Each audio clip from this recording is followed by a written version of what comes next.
ஆண்டவரை நாம் மகிமைப்படுத்தி நாம் சத்திய வசனங்களை நாம் கேட்க போகிறோம். எத்தனை பேர் இன்னைக்கு சத்தியத்தை கேட்க ஆர்வத்தோடு இருக்கிறீர்கள்? ஆமென். கர்த்தர் நல்லவர், எவரை கொண்டும் பேசுவார். இவங்கள வச்சு தான் பேசுவார், இவங்கள வச்சு தான் பேசுவார்னு இல்லை, யாரை கொண்டு வேணாலும் ஆண்டவர் பேச வல்லவராக இருக்கிறார். காரணம் என்ன? அவர் பேசுகிற ஆண்டவர், அமைதலாக இருக்கிறவர் அல்ல, பேசுகிற தெய்வம். கர்த்தரை நாம் உயர்த்தி மகிமைப்படுத்துவோம். நாம் எல்லாரும் வேதத்தை நாம் வாசிக்க போகிறோம். கடந்த வாரம் என்ன பிரசங்கம் அப்படின்னு நான் கேட்க மாட்டேன். ஏன்னா போன ஆராதனையில் கேட்டபோது அவங்க எல்லாருமே சத்தம் போட்டு சொல்ல ஆரம்பிச்சிட்டாங்க. அவங்க சொல்லும்போது எனக்கு நான் என்ன பேச நினச்சேன்னா அது மறந்துடுச்சு. அதனால் நான் முதல்ல சொல்லிடுறேன், நீங்கள் ஆமாம் சரின்னு தலையாட்டினா போதும். போன வாரம் பாஸ்டர் பேசும்போது ரொம்ப அற்புதமான சத்தியம். விசுவாசத்தினாலே எப்படி மோசே விசுவாசத்தினாலே தன்னுடைய பெற்றோர்கள் கொண்டு நைல் நதியிலே வைத்தார்களோ, அந்த விசுவாசம் எப்படி கிரியை செய்தது என்பதை நாம் பார்த்தோம். மாத்திரமல்ல, விசுவாசம் என்றால் தாரும் தாரும் என்று ஒரே இடத்தில் உட்கார்ந்து கேட்டுக்கொண்டே இருந்தால் வராது. வானத்திலிருந்து கூரையை பித்து இது பொத்துன்னு போடலாம் மாட்டார். விசுவாசம் என்பது செயலில் நாம் என்ன செய்யணும்? காட்டணும். நேற்று பாஸ்டருடைய ஒரு நிமிஷம் இருங்க, வேதாத்தை உங்களுக்கு அக்காவா தங்கச்சி? பாஸ்டருடைய அக்கா வீட்டுக்கு வந்திருந்தாங்க. அவங்க சொன்ன சாட்சி எனக்கு ரொம்ப ஆச்சரியமாக இருந்துச்சு. வீட்டுக்கு உள்ளே வந்தோடனே அவங்க சொல்லும்போது நான் அது பாஸ்டருடைய செய்தி தான் எனக்கு ஞாபகம் வந்துச்சு. அவங்க என்ன பண்ணாங்களாம், 2 பெண் குழந்தைகள் பிறந்த பிறகு யூட்ரஸில், கர்ப்பப்பை தானே யூட்ரஸ்னால், அந்த கர்ப்பப்பையில் என்ன வந்துருச்சான், இன்ஃபெக்ஷன் ஆகி கர்ப்பப்பையை இமீடியட்டாக ரிமூவ் பண்ணணும்னு சொல்லிட்டாங்களாம். அப்போ இவங்க டாக்டர்கிட்டலாம் போயிட்டு வந்துட்டு கேட்டுட்டு வீட்டுக்கு வந்து ஆண்டவர்கிட்ட ஜெபம் பண்ணாங்களாம். என்ன ஆண்டவரே, இந்த மாதிரி இப்படி இருக்குது அப்படின்னும் போது அவங்களும் வந்து விசுவாசத்தோட நான் வந்து என்னுடைய யூட்ரஸை என்ன ஆனாலும் பரவாயில்ல ரிமூவ் பண்ண மாட்டேன்னு சொல்லி ஜெபம் பண்ணிகிட்டே இருந்தாங்களாம்.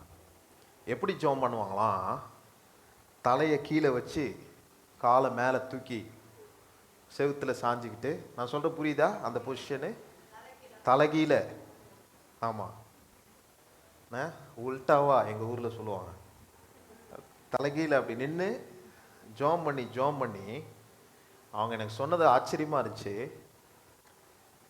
அதற்கு பிறகு 2 பெண் குழந்தைகளுக்கு பிறகு அவங்க விசுவாசிக்க மாத்திரம் இல்லை, விசுவாசத்தை செயல்முறையில் காண்பித்ததுனால அதற்கு பிறகு 3 ஆண் குழந்தைகளை அவர்களுக்கு கொடுத்திருக்கிறார்.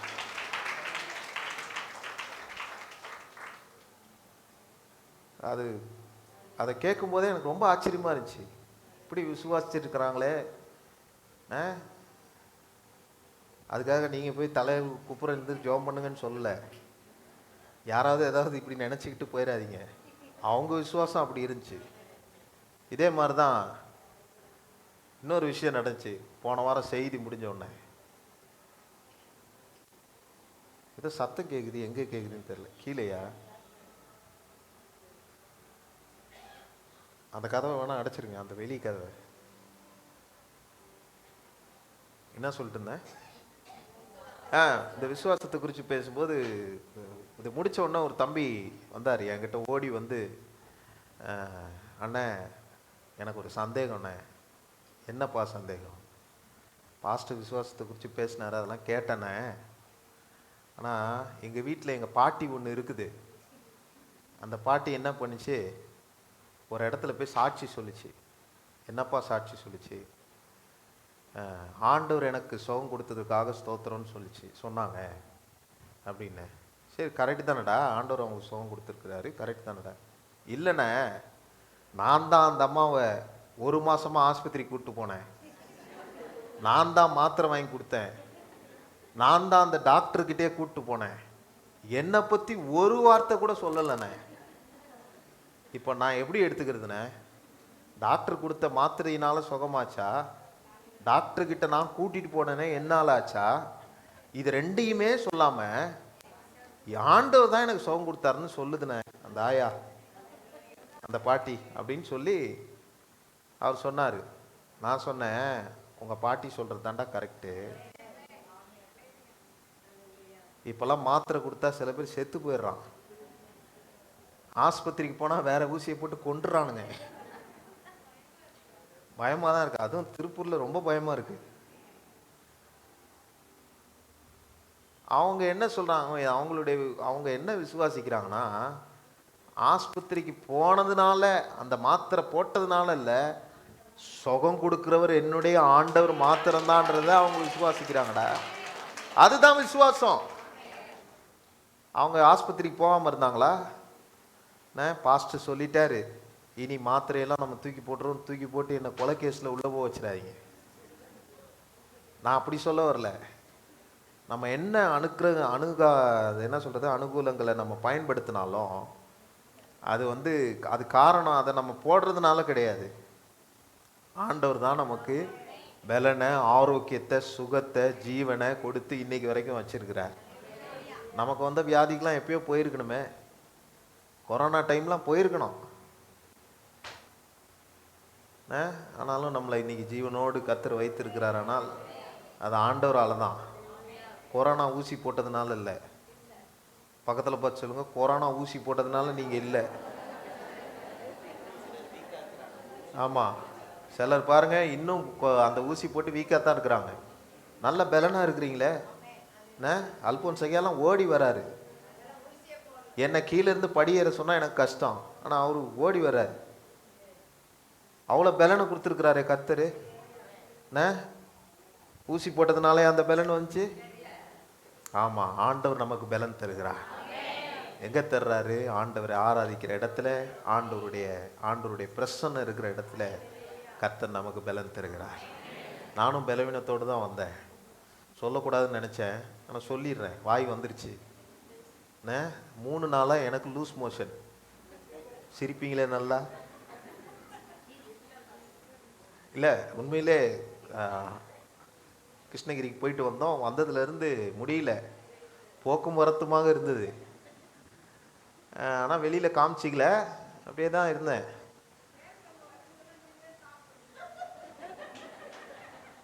என்ன சொல்கிறாங்க? உங்களுக்கெல்லாம் சேர்த்து சாப்பிட்டேனா? சரி சரி. சாப்பிடலாம் கொஞ்சமாக தான் சாப்பிட்டேன். அது ட்ராவல் போயிட்டு டக்குன்னு நாங்கள் வர வேண்டியதாகிடுச்சு. ஆமாம், போயிட்டு நாங்கள் உடனே வந்துட்டோம். பாஸ்டம்மா கூட்டம் ஆளை விடுங்கப்பா, என்ன நீங்கள் போவீங்க வருவீங்க, என்னால் முடியாது, நான் ஒரு நாள் இருந்துட்டு வரேன். அவங்களுக்கு பிடிக்கவே இல்லை. ஏன்னா பிடிக்கலன்னா அவங்க மக கூட இருக்க பிடிக்குது, ஆனால் உங்களெல்லாம் பார்க்காம இருக்க அவங்களுக்கு பிடிக்கல. இருக்க முடியல. நான் ஏதோ சொல்கிறேங்க, நீங்கள் ஏதாவது வேறு மாதிரி எடுத்துகிட்டு போயிடாதீங்க. ஆமாம் ஆமாம், லைவ் வேறு போகுது. ஐயோ, அதாவது அவங்களுக்கு இங்கே உங்களை பார்க்காம இருக்க முடியல. அவங்க வரணும்னு சொல்லும்போதும் நாங்கள் அவங்கள சரி வரணும்னு ஆசை, இருக்கணும்னா ஆசை. உடம்பு சரீரமோ துளைக்கல, சரின்னு சொல்லிட்டு இருக்கிறோன்ட்டு அவங்க இன்றைக்கி அங்கே இருக்கிறாங்க. நிச்சயமாக லைவை பார்ப்பாங்க. லைவில் உங்கள் முகத்தெல்லாம் நாங்கள் காட்டுறோம். ஆமாம், எல்லாரையும் அவங்க பார்ப்பாங்க. கர்த்தருக்கு ஸ்தோத்திரம். இப்போ எதை சொல்கிறதுக்காக இதை சொல்ல வந்தேன்னு தெரில. ஆமாம், விசுவாசம். ஆமாம், எனக்கு 3 நாளாக அந்த பலவீனத்தில் நான் இருந்தபோது நேற்று நான் ஒரு ஜெபம் பண்ணேன். ஆண்டவரே, ஹாஸ்பிட்டல்லாம் போகல, அதுக்காக நீங்கள் போயிடாமல் இருந்தாதீங்க. நான் போகிறதுக்கு ஒரு காரணம் உண்டு. நான் ஜெபம் பண்ணிவிட்டு ஆண்டவர்கிட்ட சொன்னேன், காலையில் நான் பலனாக இருக்கணும் ஆண்டவரே அப்படின்னு சொல்லிவிட்டு நைட்டு படுத்துட்டேன். காலையில் நல்ல ஆண்டவர் ஆராதிக்க வந்திருக்கிறேன். இப்பயும் நான் பலனோடு நிற்க ஆண்டவர் எனக்கு உதவி செய்திருக்கிறார். அல்லேலூயா. கர்த்தரை நாம் துதித்து உயர்த்த போகிறோம். இப்போ விசுவாசத்தை குறித்து எதுக்கு சொன்னோன்னா, பாஸ்ட் விசுவாசத்தை பற்றி பேசிட்டாரு. நமக்கு எல்லாருக்கும் விசுவாசத்தை பற்றி தெரியும். ஏன்னா நம்மளாம் யாரு? சத்தமாக சொல்லுங்க, விசுவாசிகள். ஆமாம், எல்லாம் கரெக்டு தான். ஆனால் இன்னைக்கு நான் பேச போகிற சத்தியம் வந்து நம்ம விசுவாசிகள்னு சொல்கிறோம், ஆனால் நம்ம யாருன்றதை காமிக்கும். அதனால் கோச்சிக்கூடாது. பக்கத்தில் பார்த்துக்கணும், கோச்சிக்காதீங்க. ஆமாம், நான் பேசுகிறது கொஞ்சம் அப்படி இப்படி தான் இருக்கும். உங்கள் மகன் போல் நீங்கள் எடுத்துக்கொண்டு, இப்போ பாருங்கள், பிடிக்காதுன்னு சொன்னதை பாஸ்டர் தான் கரெக்ட் பண்ண முடியாதுன்னு சொல்லணும்னு அந்த மாதிரி இருக்கும். அதனால் நீங்கள் வந்து எனக்கு சொல்ல தெரியுதோ இல்லையோ, நீங்கள் வந்து புரிஞ்சுங்க, சரியா? ஓகே, சரி. எபிரேயர் 3ஆம் அதிகாரம் 19ஆம் வசனம். அதற்கு பின்பதாக இன்னொருவர் எபிரேயர் 11ஆம் அதிகாரம் 6ஆம் வசனத்தினுடைய முன்பகுதி நாம் வாசிக்க போகிறோம்.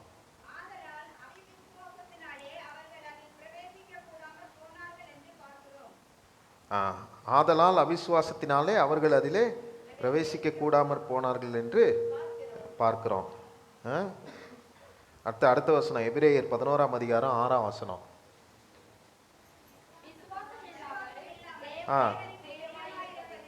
கூடாத விசுவாசம் இல்லாமல் பிரியமா இருப்பது கூடாத காரியம். விசுவாசம் இல்லாம அதுக்கு போதும், அவ்வளவுதான். அப்ப இந்த 2 வசனமும் எதை காண்பிக்கிறது என்றால் அவிசுவாசத்தை குறித்து காண்பிக்கிறது. இன்னைக்கு வந்து நம்ம ஒரு சில காரியத்தை நம்ம யோசிக்கணும். வேதாகமத்தில் மிகப்பெரிய எதிரி சாத்தான் மட்டுமல்ல, சாத்தானும் தான், ஆனா அவிசுவாசமும் தான். ஏன்னா சாத்தான் மனிதனிடமிருந்து மனுஷங்கிட்ட ஆண்டவர்கிட்ட இருக்கிற உறவை புரிக்கிறதுக்கு அவன் யூஸ் பண்ற ஒரே கருவி அவிசுவாசம் தான். அதனாலதான் இந்த 2 வசனம் என்ன சொல்லுது? விசுவாசம் இல்லாமல் தேவனுக்கு பிரியமா இருப்பது கூட, அது முடியவே முடியாது. ஆனா இன்னைக்கு நம்ம எப்படி இருக்கிறோம் அப்படின்றத யோசிச்சு, இந்த அவிசுவாசம் முதல்ல எங்க ஆரம்பிச்சுது அப்படின்றத முதல்ல பார்ப்போம். 2வது, இந்த அவிசுவாசத்தினுடைய விளைவுகள் என்ன அப்படின்றத பார்க்க போறோம். 3வது, இந்த அவிசுவாசத்தை ஜெயிப்பது எப்படி அப்படின்றத நம்ம பார்க்க போறோம். இந்த 3 குறிப்புக்கும் ஒரு குறிப்புக்கு 1 மணி நேரம் ஆகும். பரவாயில்லையா? ஆமாம், நான் அப்படி பண்ண மாட்டேன். நான் வேகமாய் முடித்து நான் உங்களெல்லாம் நீங்கள் வீட்டுக்கு அனுப்பிடுவேன். இல்லைன்னா உங்களுக்கு கறி தொங்கும், ஆடு தொங்கும், கோழி தொங்கும், அதெல்லாம் நான் விட மாட்டேன். அதனால் நம்ம வந்து என்ன செஞ்சிடலாம், ஸ்ட்ரைட்டாக செய்திக்குள்ளே போய் நம்ம காரியங்களை நம்ம பார்த்துடலாம். இப்போ அவிசுவாசத்தினுடைய ஆரம்பம் அதுதான் நம்ம பார்க்க போகிறோம். அதுக்கு ஆதாரமான வசனங்களை ஆதியாகமம் 1ஆம் அதிகாரம் 1லேருந்து 3ஆம் அதிகாரம் ஜெனிசிஸ் சாப்டர் 3 வசனம் 1லேருந்து 7 வரைக்கும் இதுக்குள்ளேயே தான் இருக்க போகிறோம். வேற எங்கேயும் என்ன செய்ய போகிறதில்ல, போக போகிறதில்ல. இதுக்குள்ளேயே தான் நம்ம பார்க்க போகிறோம். அதுக்குள்ளே என்ன பாஸ்ட் இருக்குன்றீங்களா? அதுக்குள்ளே நிறைய விஷயம் இருக்குது. ஆமாம், அதனால் நம்ம அதை எல்லாரும் சேர்ந்து வாசிக்கலாமா? ஆதியாகமம் 1ஆம் அதிகாரம் நல்லா ஆக்டிவாக இருக்கிறீங்க, ரொம்ப சந்தோஷமாக இருக்குது. ஆதியாகமம் 3ஆம் அதிகாரம் 1லேருந்து 7 எல்லாரும் சேர்ந்து வாசிக்கலாமா? ஆமாம். தேவனாகிய கர்த்தர் உண்டாக்கின சகல காட்டு ஜீவன்களை பார்க்கிலும் சர்ப்பமானது தந்திரமுள்ளதாய் இருந்தது. அது ஸ்திரீயை நோக்கி, நீங்கள் தோட்டத்தில் உள்ள சகல விருட்சங்களில் கனியையும் புசிக்க வேண்டாம் என்று தேவன் சொன்னது உண்டோ என்றது. ஸ்திரீ சர்ப்பத்தை பார்த்து, நாங்கள் தோட்டத்தில் உள்ள விருட்சங்களின் கனிகளை புசிக்கலாம், ஆனாலும் தோட்டத்தின் நடுவில் இருக்கிற விருட்சத்தின் கனியை குறித்து தேவன் நீங்கள் சாகாதபடிக்கு அதை புசிக்கவும் அதை தொடவும் வேண்டாம் என்று சொன்னார் என்றாள். அப்பொழுது சர்ப்பம் ஸ்திரீயை நோக்கி, நீங்கள் சாகவே சாவதில்லை, நீங்கள் இதை புசிக்கும் நாளிலே உங்கள் கண்கள் திறக்கப்படும் என்றும் நீங்கள் நன்மை தீமை அறிந்து தேவர்களைப் போல இருப்பீர்கள் என்றும் தேவன் அறிவார் என்றது. அப்பொழுது ஸ்திரீயானவள், அந்த விருட்சம் புசிப்புக்கு நல்லதும், வாசிங்க,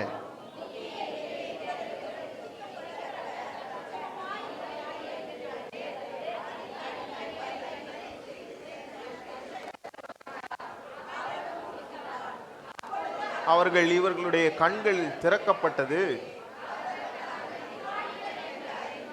அத்தி இலைகளை தைத்து தங்களுக்கு. ஆமா, இது எல்லாருக்கும் தெரிஞ்சதானே ஃபர்ஸ்ட் ஏன் வாசி சொன்னீங்களா? இல்லை, உங்க முகத்தை பார்த்தா அப்படிதான் இருக்கு. இது தெரியும், ஆனா இதுக்குள்ள நிறைய விஷயங்கள் ஆண்டவர் எனக்கு ஒரு சில காரியங்களை இதன் மூலமா எனக்கு சொல்லி கொடுத்தாரு. அதை இன்னைக்கு நம்ம பார்க்க போறோம். நான் இந்த உலகத்தில் இருக்க எல்லார்ட்டையும் கேட்டா பாவம் எப்படி வந்தது அப்படின்னு கேட்டால் பலர் என்ன சொல்லுவாங்க? பாவம் எப்படி வந்ததுன்னு கேட்டால் பலர் என்ன சொல்லுவாங்க? இந்த தடை செய்யப்பட்ட கனியை அவங்க என்ன செஞ்சிட்டாங்க? ஆண்டவர் புசிக்கக்கூடாதுன்னு சொன்ன கனியை புசிச்சிட்டாங்க அப்படின்னு சொல்லுவாங்க. ஆனால் இன்னும் கொஞ்சம் டீப்பாக போய் பார்த்தா அந்த பாவத்துக்கு முன்பதாக என்ன வந்ததுன்னா அவிசுவாசம் தான் வந்துச்சு. எத்தனை பேருக்கு நான் சொல்கிறது புரியுது? எப்படி வந்துச்சு பாஸ்டர் அப்படின்னு கேட்குறீங்களா? இப்போ அதை தான் பார்க்க போகிறோம். அந்த பாவத்துக்கு முன்பதாக முதலாவது அவிசுவாசம் தான் வந்துச்சு. இப்போ முதலாவது என்ன? அவிசுவாசம். அந்த அவிசுவாசம் கீழ்ப்படியாமைக்கு நேராக நடத்தது. அந்த கீழ்ப்படியாமை பாவத்துக்கு நேராக நடத்தியது. அந்த பாவம் தான் மரணத்துக்கு ஏதுவான காரியங்களை நடத்தினது. இதுதான் பைபிளுடைய அந்த ஒரு என்ன சொல்கிறது, அந்த ஒரு அலைன்மெண்ட், அந்த சாராம்சம். அதுதான் ரோமர் 5ஆம் அதிகாரம் 12ஆம் வசனத்தில் சொல்லியிருக்கிறது. ஒரே மனுஷனாலே பாவமும் பாவத்தினால் மரணமும் உலகத்திலே பிரவேசித்தது அப்படின்னு சொல்லியிருக்குது. அப்போது என்ன பார்க்க போகிறோம்? அவிசுவாசம் எப்படி முதலாவது என்டர் ஆச்சு அப்படின்றத பார்க்க போகிறோம். ஆதியாகமம் 3ஆம் அதிகாரம் 1ஆம் வசனத்தில் என்ன சொல்லியிருக்கிறது? கடைசி வார்த்தைகளை பாருங்க. ஆதியாகமம் 3ஆம் அதிகாரம் 1ஆம் வசனத்தில் கடைசி, தேவன் சொன்னது உண்டோ அப்படின்னா என்ன? அங்கே ஒரு டவுட், ஒரு கேள்வி வந்துருச்சு. அப்போது ஒரு சந்தேகம் ஏற்பட்டுருச்சு. என்னென்னு அவனுக்கு ஒரு சந்தேகம் ஏற்பட்டுச்சு. தேவன் சொன்னது உண்டோ என்பதை பிசாசு சொல்லி ஒரு சந்தேகத்தை அவங்க மனசுக்குள்ளே உண்டாக்குறான். அதனால் முதல் குறிப்பு என்னென்னா, அவிசுவாசம் தேவனுடைய வார்த்தையை சந்தேகப்படுறதுல தான் என்ன செய்யுது? ஆரம்பிக்குது. நான் சொல்ல புரியுதா? ஃபஸ்ட்டு ஆண்டோடைய வார்த்தையை சந்தேகப்படுறதுல தான் ஆரம்பிக்குது. அது சாத்தான் என்ன சொல்கிறான்? தேவன் ஷார்ட்டாக சொல்லணும்னா உண்மையை தான் சொன்னாரா? தேவன் நீங்கள் ஆமான்றீங்க, ஆனால் அந்த அம்மா சொல்லலையே, உங்களை கொண்டு போய் அங்கே வச்சிருக்கணும்னு நினைக்கிறேன்.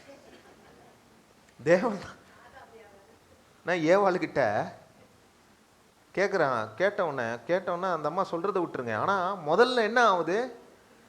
சந்தேகப்பட வைக்கிறான். பிசாசினுடைய வேலை என்ன? முதலாவது உங்களை சந்தேகப்பட, அவருடைய வார்த்தையை சந்தேகப்பட அவன் வைக்கிறவனா இருக்கிறான். அல்லேலூயா. இதெல்லாம் பிசாசு இந்த காலகட்டத்தில் என்ன பண்ணுறான்னா ஒரு பெரிய ஆயுதமாக எடுத்துக்கிறான்.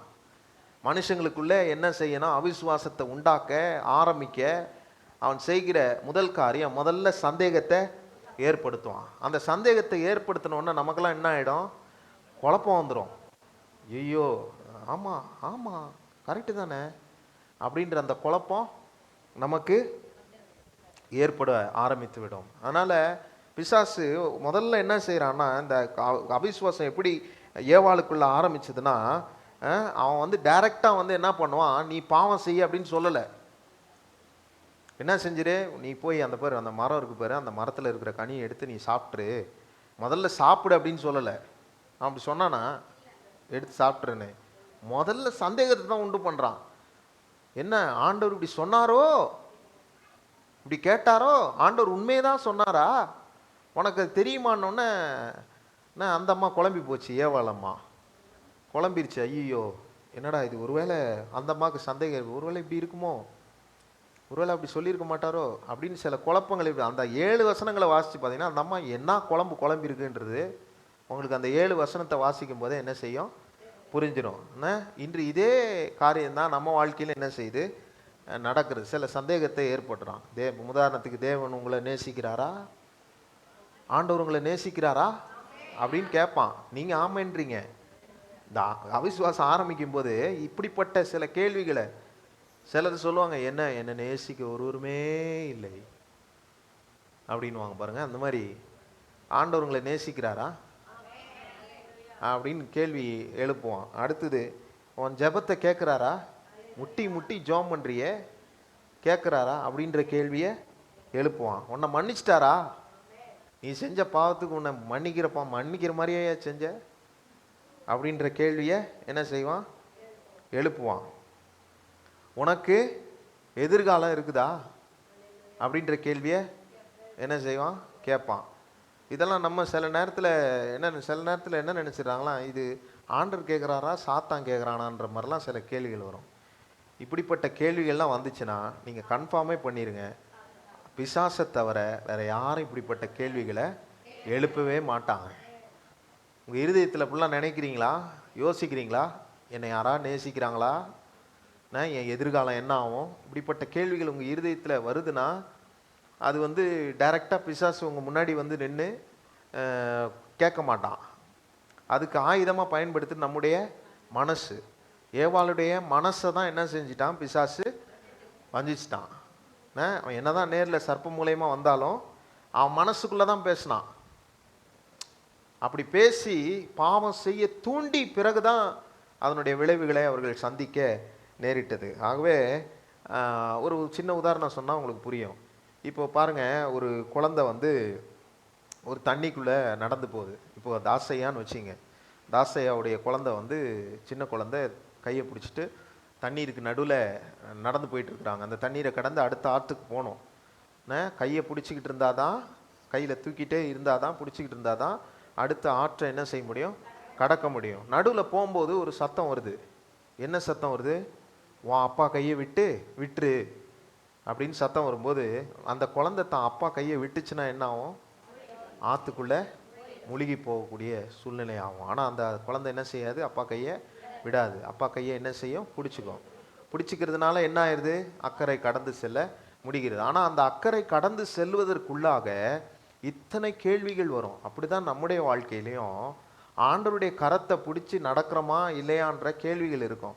ஆண்டவருடைய கரத்தை நம்ம பிடிச்சிருக்கிறோமான்றதனுடைய உறுதி எப்போ வெளிப்படும்னா, பலர் பலவிதமாய் பேசுவார்கள், பல அம்புகளை எய்வார்கள், பல காரியத்தை சொல்லுவார்கள்.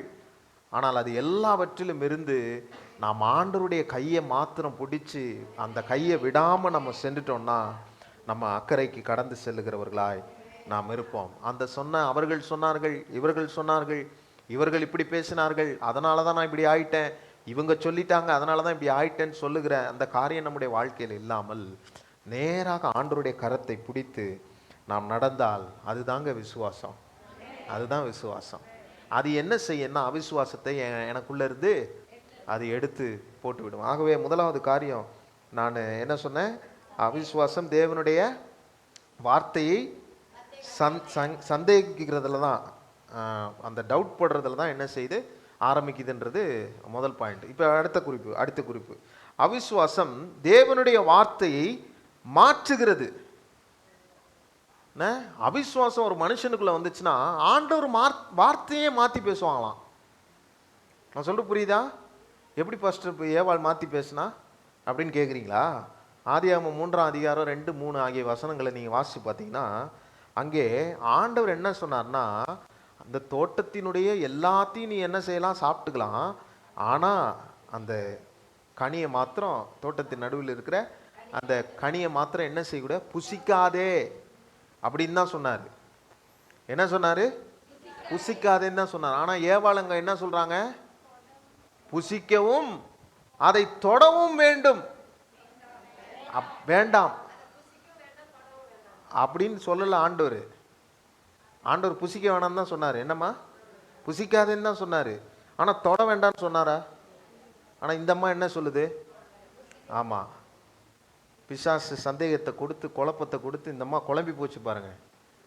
என்ன சொல்லுது, தொடவும் வேண்டாம்னு சொல்லிட்டாரு அப்படின்னு சொல்லுது. இதுக்கு காரணம் என்ன, இருதயத்தில் ஆண்டவர் சொன்ன வார்த்தைகள் இல்லை. ஆண்டவர் சொன்ன வார்த்தையே இல்லை. ஆண்டவர் சொன்ன வார்த்தை இருந்ததுதான் என்ன சொல்லியிருப்பாங்க? ஆமா, என்ன பார்த்து சொல்ற மாதிரி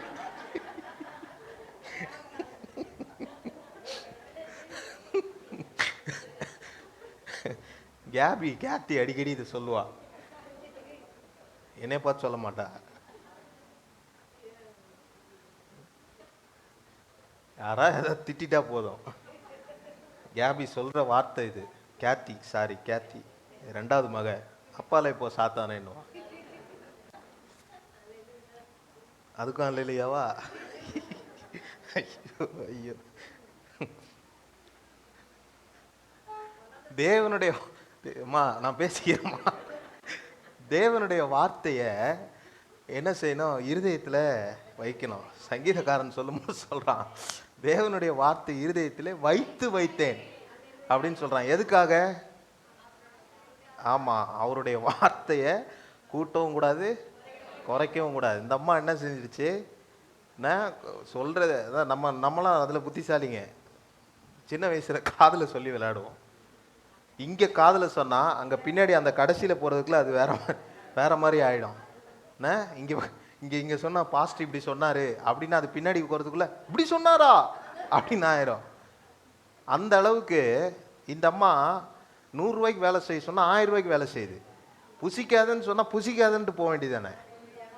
புசிக்கவும் கூடாதுன்ட்டாரு, தொடவும் கூடாது. காரணம் என்ன? இருதயத்தில் வார்த்தை இல்லை. பக்கத்தில் பார்த்து சொல்லுங்கள், இருதயத்தில் வார்த்தை இல்லை. ஆமாம், ஒருத்தர்கிட்ட பார்த்து கேட்டேன், உன் இருதயத்தில் என்னடா இருக்குது? என் இருதயத்தில் அவ தான் பாஸ்டர் நிறைஞ்சு இருக்கிறா. அவன் நிறைஞ்சிருந்தா விளங்காதியா? ஆண்டவருடைய வார்த்தை என்ன செய்யணும்? நிறைஞ்சிருக்கணும். நான் உங்களை உற்சாகப்படுத்துறதுக்கு என்னெல்லாம் சொல்ல வேண்டியது இருக்குது. ஆண்டவருடைய வார்த்தை நிறைஞ்சிருக்கணும். உங்கள் இருதயத்தின் நிறைவு வாய் பேசும். அப்போ உங்கள் வாய் என்ன பேசுது? பக்கத்தில் பார்த்து கேளுங்க, உங்கள் வாய் என்ன பேசுது? அது ஆண்டவர் தான் தெரியும். ஆமாம், இங்கே ஒரு வாய், வெளியே ஒரு வாய், ஆஃபீஸில் ஒரு வாய், ஸ்கூலில் ஒரு வாய், இப்படி இருக்கக்கூடாது. ஆண்டவருடைய வார்த்தை இருதயத்தில் இருக்கணும். அப்போ சரியாக பேசுவோம். கொஞ்சம் நீங்கள் யோசித்து பார்க்கணும். என்ன யோசித்து பார்க்கணும்? நீங்கள் போய் ஒரு ஏவாலாம் இமேஜின் பண்ணிங்க. அங்கே போய் நீங்கள் நிற்கிறீங்க, சாத்தான் வந்து கேட்குறான். இந்த அம்மா சொன்ன மாதிரி நீங்கள் சொல்லியிருக்கக்கூடாது. நீங்கள் என்ன சொல்லியிருக்கணும்? யோ சொல்லக்கூடாதா? பிசாசு தானே, சொல்லலாம். ஆமாம், இங்கே பாரு, புசிக்காதான்ட்டாரு, உன் வேலையை பார்த்துட்டு போயிரு. எனக்கு 1008 வேலை இருக்குது. அப்புறம் ஆதாமுக்கு செய்ய வேண்டிய வேலை நிறைய இருக்குது எனக்கு. ஏன் அதை விட்டு உன் பேச்சை கேட்க வேண்டியது எனக்கு வேலை இல்லை. ஆமாம், அதனால் வீட்டில் சும்மா இருக்காதீங்க, கணவனுக்கு வேலை செய்யுங்க. இல்லைன்னா இப்படி தான் சிலதெல்லாம் வந்து பேசும். ஆமாம், பேசி என்ன செய்யும்? சொல்லும். அப்போ உங்கள் இருதயத்தில் வார்த்தை இருந்ததுன்னா என்ன செய்ய முடியும்? கரெக்டான விஷயத்த சொல்லி பிசாசை அதற்ற முடியும். வசனம் என்ன சொல்லுது? பிசாசுக்கு எதிர்த்து நில்லுங்கள். ஆமாம், எங்கேயா போட்டிருக்கா? கணவனுக்கு எதிர்த்து நில்லுங்கள், மனைவிக்கு எதிர்த்து நில்லுங்கள், அப்பாவுக்கு எதிர்த்து நில்லுங்கள், அம்மாவுக்கு எதிர்த்து நில்லுங்கன்னு போட்டிருக்கா? ஆமாம், போடாது. ஏன் செய்கிறீங்க? பிசாசுக்கு எதிர்த்து நில்லுங்கள். ஆமாம், என்னென்னமோ வருது, வேண்டாம். ஆமாம், இருதயத்திலே வார்த்தையை நாம் வார்த்தை நிறைந்தவர்களாய் நாம் இருந்த வேண்டும். இருதய ஆகிய பலகத்தை வார்த்தையை என்ன பண்ணனா என்கிரேவ் பண்ணாராம். என்கிரேவ் எழுதி வைக்கிறதுன்றதை விட என்கிரேவ்னா என்ன? அது சிற்பிகள் பண்ணுவாங்களே, செதுக்கி வைக்கணுமா. அப்படி நம்முடைய இருதயத்திலே ஆண்டவருடைய வார்த்தை நாம் வைத்திருந்தால் எதையும் மேற்கொள்ள நாம் முடியும். இந்த அவிசுவாசத்தை நம்மளை விட்டு துரத்துறதுக்கு அது உதவியாக இருக்கும். இப்போ புரியுது அவிசுவாசம் எப்படி வருதுன்னு? அப்படியே நம்ம தொடர்ந்து பார்ப்போம். இந்த அவிசுவாசம் எதனாலலாம் வருது அப்படின்னு சொல்கிறது. இன்னைக்கு பாருங்கள், சிலர் எல்லாரும் சொல்லுவாங்க, சில என்ன சொல்கிற பிரசங்கள்லாம் சொல்கிறது, தேவன் எல்லாரையும் ஆசீர்வதிப்பார், தேவன் எவரையும் ஆசீர்வதிப்பார், எல்லாரையும் ஆசீர்வதிப்பார் அப்படி சொல்கிறாங்க. அப்படி இல்லை, தேவன் வந்து சில முறைமைகளை வைத்திருக்கிறார். சில பரிசுத்தமாக இருக்கணும், சில கீழ்ப்படிதல் இருக்கணும், சில காரியங்கள்லாம் நமக்கு இருந்தால் தான் தேவன் ஆசீர்வதிப்பார். தேவன் பொத்துன்னு உங்களுக்கு வந்து எல்லாத்தையும் இந்தா வச்சுக்கோ அப்படின்னு கொடுக்க மாட்டார். உண்மையாக இருக்கணும், உழைக்கணும், சில காரியங்கள் அவர் கையிட்டு செய்கிற பிரயாசத்தை தான் என்ன செய்வார்? ஆசீர்வதிப்பார். தேவன் ஆசீர்வதிப்பார். நீங்கள் இப்போ உங்கள் பாட்டுக்கு வீட்டில் உட்காந்துக்கிட்டு தேவன் ஆசீர்வதிப்பார்னு உட்காந்தீங்கன்னா உட்காந்த இடத்துலையே தான் போவோம். அந்த இடமும் தேயும், நீங்களும் ஒன்றுக்கு இல்லாமல் தான் போவீங்க. நான் 38 வருஷம் ஒரே இடத்துல உட்காந்து தான் பாருங்க. அந்த மாதிரி நீங்கள் ஆயிடாதீங்க. தேவன் ஆசீர்வதிக்கணும்னு நான் என்ன செய்யணும்? உழைக்கணும், பிரயாசப்படணும், பரிசுத்தமாக வாழணும். ஆண்டவர் கொடுக்குற காரியத்தில் உண்மையாக கொடுக்கணும். இதெல்லாம் நம்ம இந்த முறைமைகள்லாம் தேவன் வைத்திருந்தா தான் ஆசீர்வதிப்பார். அதை நீங்கள் மனசில் வச்சு என்ன செய்யணும்? செயல்படணும். வார்த்தை அதுதான். அதை மாற்றி நம்ம சொல்லிடக்கூடாது. தேவன் எல்லாரையும் ஆசீர்வதிப்பார்ன்றது வார்த்தை கிடையாது. தேவன் சில பிரின்சிபல்ஸ் வச்சிருக்கிறார், சில முறைமைகள் வச்சிருக்கிறார். உங்கள் வேலைக்கு போனால் சில முறைமைகள் இருக்கா? உலக வேலைக்கே அப்படி 9 மணிக்கு போய் அது என்ன சொல்லுவாங்க, பஞ்சு வைக்கணும். 9 மணிக்கு வரலன்னா உங்களுக்கு சம்பளம் கொடுத்துருவானா? ஆமாம், ஆண்டவரும் கொடுக்க மாட்டார் ஒன்றும். 7 மணிக்கு ஆறானா 7 மணிக்கு வந்து பஞ்சு வைக்கணும். இங்கே உங்களை குத்தி பேசுகிறேன்னு நினைக்காதீங்க, ஏதோ வந்துருச்சு. என்ன? ஆமாம், அடுத்த வாரம் மிஷின் மாட்டிடுறாங்களாம். ஐயோ ஐயோ, என்ன சொல்ல வந்தேன்? ஆமாம், ஆண்டவர் சில பிரின்சிபல்ஸ் வச்சிருக்கிறார். நீங்கள் எப்படி சில முறைமையின் கீழே போகிறீங்களோ அதே போல் ஆண்டவரும் சில முறைமைகளை வச்சிருக்கிறார். அதை கரெக்டாக நம்ம செய்யணும். செஞ்சால் தான் ஆசீர்வாதம் வரும். அதை செய்யணும். பக்கத்தில் பார்த்து சொல்லுங்கள், ஆண்டவர் முறைமையின்படி செய்யுங்க. ஆமாம், இன்னும் பிரசங்கத்தையே ஆரம்பிக்கல, என்ன பண்ண போகிறேன்னே தெரில. 3வது குறிப்பு, அவிசுவாசம் தேவனுடைய குணத்தையே சந்தேகிக்கிறது. இந்த அவிசுவாசம் என்ன பண்ணுமா? தேவனுடைய குணத்தையே சந்தேகப்பட வைக்குமா. ஆதியாகமம் 3ஆம் அதிகாரம் 5ஆம் வசனத்தில் என்ன சொல்லி இருக்கிறது?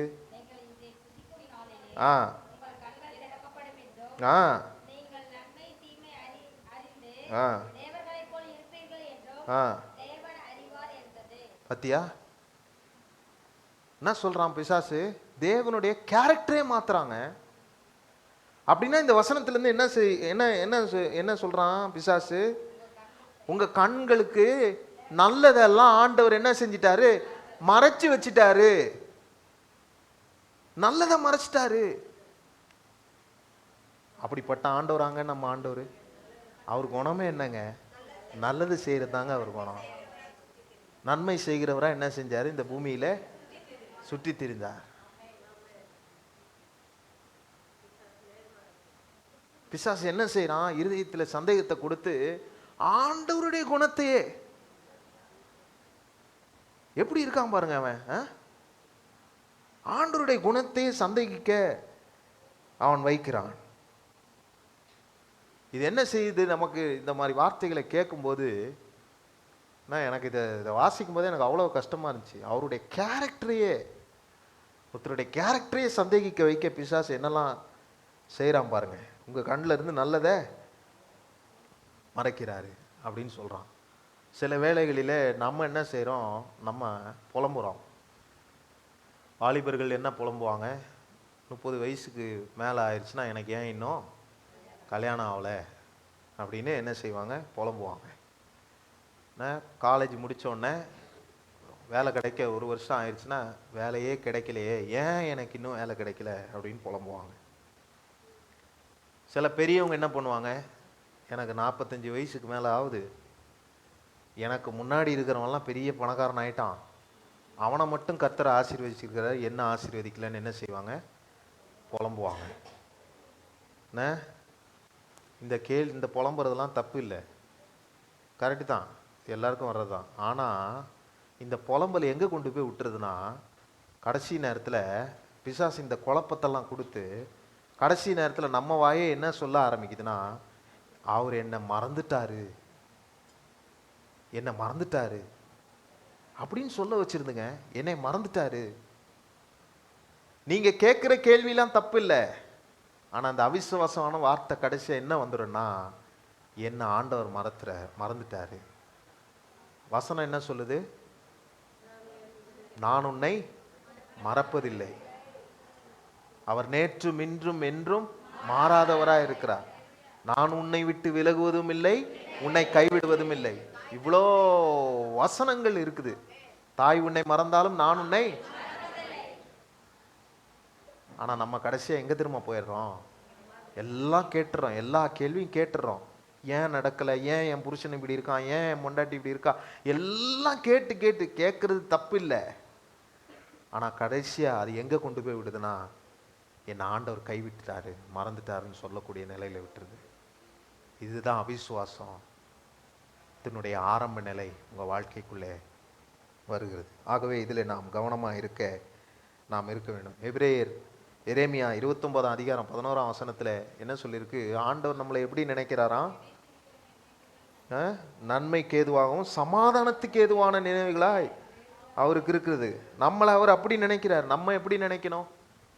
நம்ம எப்படி நினைக்கிறோம்? நம்மளை குறித்து ஆண்டவர் எப்படி நினைக்கிறார்னா, நம்மளை அப்படி நினைக்கிறாரு. சமாதானத்துக்கு ஏதுவான நினைவுகள் இருக்கு. நம்ம அவரை வேற மாதிரி நினைக்க பிசாசு ஏவாளை வச்சான் பாருங்க. அவர் குணத்தையே சந்தேகப்பட வைத்தது போல நாம இன்னைக்கு ஏவாள் சொன்னது போல அல்ல. நம்முடைய வாழ்க்கையில் என்ன இருக்குதுன்னா, நம்முடைய வாழ்க்கையில் ஒரு பெரிய கேள்விக்குறி. என்னை மறந்துட்டாரா? அது அவருடைய குணத்தை சந்தேகப்பட வைக்கிறது. இது அவிசுவாசத்தினுடைய ஆரம்பம். எத்தனை பேருக்கு நான் சொல்றது புரியுது? புரியுறவங்க மாத்திரம் ஒரு அல்லேலூயா சொல்லுங்க. ஆமா, வெரி குட். புரிஞ்சா சரிதான். அடுத்து 4வது காரியம், அவிசுவாசம் கண்களை நம்புகிறது. அவிசுவாசம் என்ன நம்புது? 4வது காரியம், கண்களை நம்புது. ஆதியாகமம் 3ஆம் அதிகாரம் 6ஆம் வசனத்தில் என்ன சொல்லி இருக்கிறது? அப்பொழுது ஸ்திரீயானவள் பார்வைக்கு என்ன சொல்லியிருக்கு? பார்வைக்கு. அதாங்க முதல்ல கண்ணு ரொம்ப முக்கியம். அந்த அம்மா என்ன பண்ணுது? அந்த அம்மாக்குள்ள எதுக்கு அவிசுவாசம் வந்துச்சு? அந்த அம்மா முதல்ல பார்த்த பார்வை என்ன செய்யல? சரியில்லை. முதல்ல அந்த அம்மா என்ன செய்யறா? ஏவாள் அம்மா என்ன செய்யறாங்க? ஃபர்ஸ்ட் பார்க்குறாங்க. பார்த்த உடனே அது இன்பமுன்ற அப்படின்னா ஆசைப்படுறாங்க. ஆசைப்பட்ட உடனே அதை பறிக்கிறாங்க. அதை பறித்த உடனே அவங்க என்ன செய்கிறாங்க? சாப்பிட்றாங்க. அப்படின்னா என்ன? கண்கள் என்ன செய்யணும்? நேராக இருக்கணும். கண்கள் இயேசுவை நோக்கி இருக்கிற வரைக்கும் எந்த பிரச்சனையும் கிடையாது. கண்கள் அங்கங்கே போச்சுன்னா பிரச்சனை வந்துருச்சுன்னு அர்த்தம். ஏவாள் அப்படி தான் செய்கிறாங்க. 3ஆம் அதிகாரம் 6ஆம் வசனத்தில் அதுதான் சொல்லி இருக்கிறது.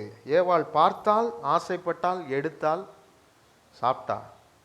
சாப்பிட்ட அந்த அம்மா சும்மா இருந்தால் பரவாயில்ல. ஆமாம், புருஷனுக்கும் கொடுத்தா. அவர் சும்மா இருந்தால் பரவாயில்ல. ஆண்டவரே, நான் உண்மை கூட சமாளிப்பேன், எனக்கு நீர் கொடுத்ததை சமாளிக்க முடியாது. உடனே வாங்கி என்ன செஞ்சிட்டாரு? அவரும் சாப்பிட்டுட்டாரு. எப்படி இருக்கு பாருங்க. சரி, அதை விடுங்க. அடுத்தது 2 கொரிந்தியர் 5ஆம் அதிகாரம் ஆங்கில வேதாமத்தில் 7ஆம் வசனம்னு நினைக்கிறேன்.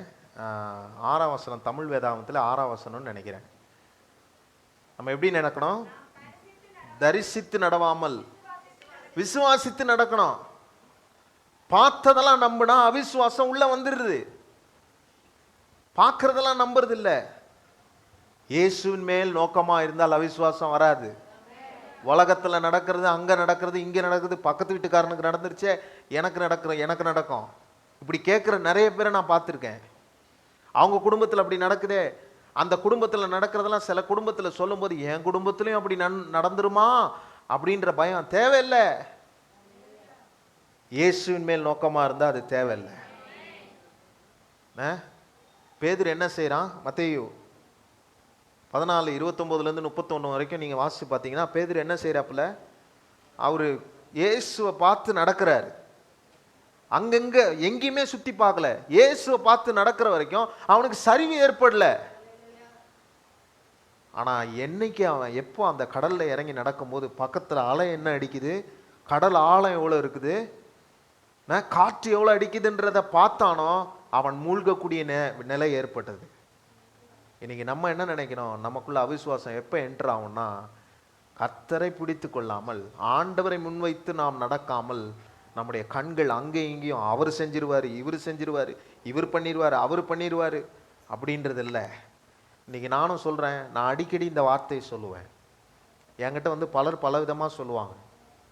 இப்படி பண்ணால் ஜெயிக்காது, இப்படி செஞ்சால் நடக்காது, இந்த வக்கீல நம்பினா முடியாது, இவங்களை பண்ணால் முடியாது, நீங்கள் இப்போ இப்படி பண்ணுறீங்க அப்படி பண்ணுறீங்க, என்னென்னோ சொல்லுவாங்க. நான் ஒரே வார்த்தை சிம்பிளாக முடிச்சிருவேன். நான் வக்கீலை நம்பலை, கோர்ட்டை நம்பலை, ஜட்ஜை நம்பலை, என்னை உண்டாக்கின ஆண்டவரை மாத்திரம்தான் நான் நம்பி இருக்கிறேன். வேற எதையும் நம்ம நம்பி யூஸ் கிடையாதுங்க. அவர் ஒருத்தர் தான் நமக்கு உதவி செய்வார். வேற யாரும் செய்ய மாட்டாங்க. பக்கத்தில் பார்த்து சொல்லுங்க, இயேசு மாத்திரம்தான் உதவி செய்வார். ஆமா, வேற யாரும் செய்ய மாட்டாங்க. நீங்க கை கொடுத்தீங்களா, அவங்க கூட செய்ய மாட்டாங்க. செய்வாங்க செய்வாங்க, யாருமே செய்ய மாட்டாங்க. ஆண்டவர் தான் உதவி செய்வார்.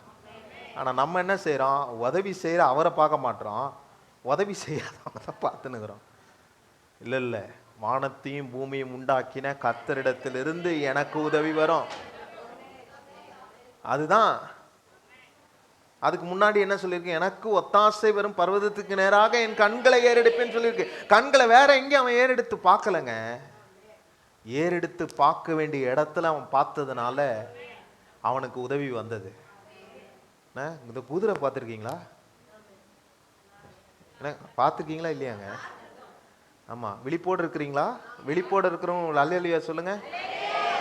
ஆமா, விழிப்போட வச்சிருக்கிறாங்க ஆண்டவர். பாருங்க, குதிரைக்கு கடிவாளம் பார்த்துருக்கிறீங்களா? இந்த ரெண்டு சைடும் போட்டிருக்கோம். ஏன் போட்டிருக்குது? தாறுமாறா ஓடக்கூடாது. வாழ்க்கையில தாறுமாறா ஓடாதீங்க. அந்த அம்மா சொன்ன வார்த்தை இது. தாறுமாறா ஓடாதீங்க. எல்லாரும் கண்ணில் இப்படி கை வைங்க, இப்படி கை வைங்க.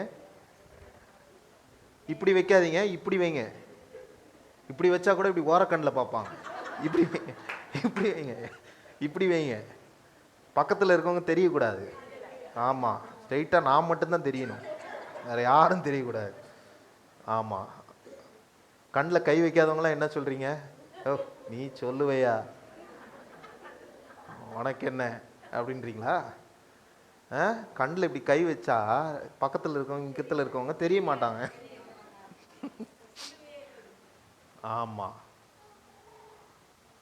நம்ம என்ன செய்கிறோம், நம்ம அங்கே பார்க்குறோம், வளர்ந்துட்டானா, இங்கே பார்க்குறோம், பைக்கு, உனக்கு இன்க்ரிமெண்ட், எனக்கு இப்படி பார்க்காதீங்க. ஆண்டவரை நோக்கி பாருங்க, உங்கள் தலையை உயர்த்துவார், உங்களை உயரத்தில் கொண்டு போய் வைப்பார். அதை விட்டுட்டு கண்ணை அங்கங்கே அலைய விட்டுட்டு அப்படி இருக்கக்கூடாது. அவிசுவாசம் அதனால தான் என்ன செய்யுது, வாழ்க்கைக்குள்ள வந்துடுது. நல்லா பாடும், விசுவாசியே நீ பதறாதே, அதெல்லாம் நல்லா தான் பாடணும் போன வாரம். ஆனால் பதட்டம் ஏன் வருது? நம்ம கண்களை அங்கங்கே நம்ம அலைய விடுறதுனால. அதனால நமக்கு என்ன செஞ்சிருது, பதட்டம் வந்துடுது. அவங்க சொல்லிட்டாங்க, இவங்க சொல்லிட்டாங்க, இவங்க பண்ணிட்டாங்க, எதுவுமே தேவையில்லை. என் கண்களை நேராக அவர் மேலே பதிய வைத்தால் என்னை சரியான பாதையில் நடத்தி அவர் என்ன சேர்க்க வேண்டிய இடத்துல கொண்டு போய் அவர் சேர்ப்பார். அவிசுவாசம் நம்மளை விட்டு விலகி போவோம். அடுத்த காரியம்,